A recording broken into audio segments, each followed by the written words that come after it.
The Pentagon has for years defied federal laws intended to keep guns out of the hands of felons and domestic abusers by failing to report many criminal convictions in the military justice system to the Federal Bureau of Investigation and to the National Gun Background Check Database.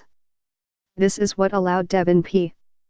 Kelly, who was convicted of domestic assault in the Air Force, to buy at a store the rifle he used to kill 25 people, including a pregnant woman whose fetus also died, at a Texas church in November.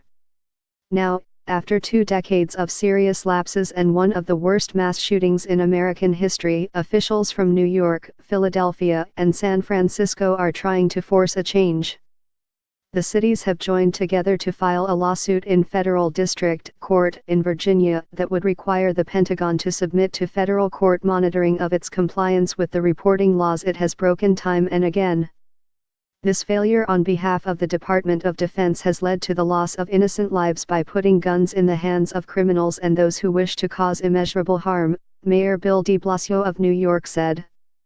The cities say they are suing because their police departments regularly access the federal background check database and rely on it to provide accurate information about who should be prevented from buying guns.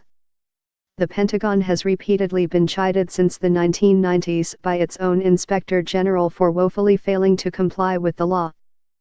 In a 2015 report and another one issued just a few weeks ago, investigators said that nearly 1 in 3 court-martial convictions that should have barred defendants from gun purchases had gone unreported by the military. Having a federal court oversee compliance, the cities in the lawsuit say, would reduce the chance that a tragedy like the massacre in Sutherland Springs, Texas, happens again. If the lawsuit is successful and the military fails to adhere to a court order to demonstrate compliance with the law, a federal judge could hold the defendants in contempt, lawyers for the plaintiffs say.